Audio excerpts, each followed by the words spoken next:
साहब, क्या ये जो रेजिस्टेंस यहाँ मिल रहा है यूक्रेन में, उसकी ताकत है जिसकी वजह से कीव बचा हुआ है, या रूस धीरे धीरे बढ़ रहा है उसकी वजह से ये हो रहा है? और तीसरी तरफ मेरा सवाल आपसे ये है कि वो किस तरह से एस्टैब्लिश करेंगे कि अब मेरे कब्जे में है कीव? क्या होगी उनकी, मतलब वो क्या होगा? कहीं झंडा गाड़ना है, क्या करना है, क्या तरीका होगा? बमबारी वो खार्किव पे कर ही रहे लगातार। एक और खबर आ रही है, कीव के लोगों से यूक्रेन सरकार का निर्देश है, घर में नहीं बंकर में रहने का निर्देश अब दे रहे हैं। स्थिति गंभीर होती जा रही है कीव को लेकर। क्या ऐसी आशंका है कि वहां पर भी अब वो बम्बार्डमेंट कर सकते हैं?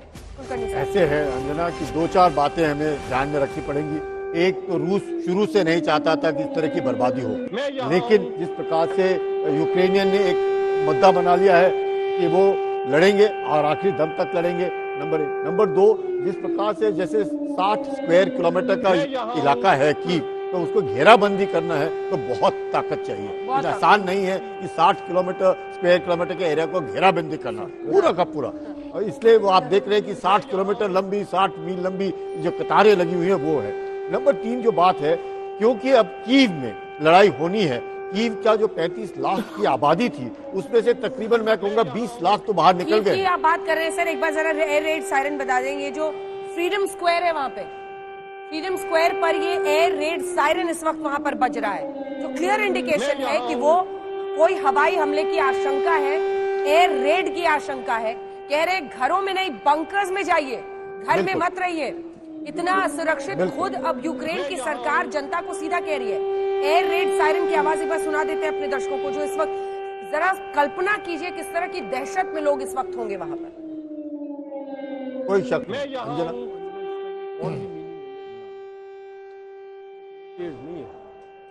ठीक है सर, अपनी बात पूरी की। तो मैं जैसे कह रहा था, अब कीव में जो है जो नागरिक हैं उन्होंने अब हथियार उठा लिए हैं और वो चाहते हैं कि अब तो वो भी लड़ेंगे और छोड़ेंगे नहीं। अगर ऐसी स्थिति में आ गए हैं तो अब वो क्या इसका बोलता है कॉम्बैट, हैंड कॉम्बैट अब शुरू हो जाएगा। अब लड़ाई बहुत नजदीक जाएगी और अब इनके पास जैवलिन मिसाइल्स हैं, इनके पास हथियार हैं, इनके पास AK-47 है। जो जितने भी यूक्रेनियंस हैं उनके एक लीडरशिप मिली है कि हमने लड़ना है। ऐसी नौबत आ गई है।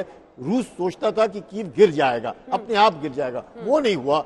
जो उसकी सोच थी उस सोच के बरखिलाफ हो गया और जिस तरीके से नुमाइंदगी और अब यूक्रेनियन जो है वो खड़े हो गए हैं। इसलिए अब तकलीफ हो रही है रूस को कि अब किया जाए तो क्या किया जाए।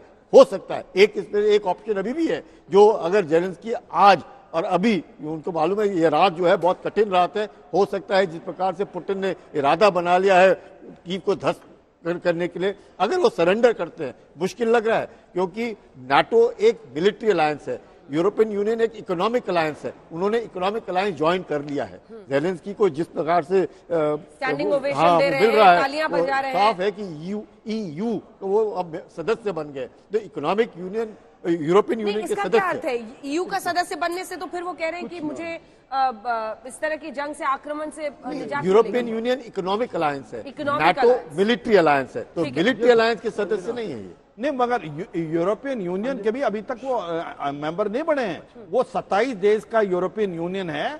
उसके लिए जब एप्लीकेशन देते हो तो उसके अंदर 27 के 27 देशों को मानना चाहिए।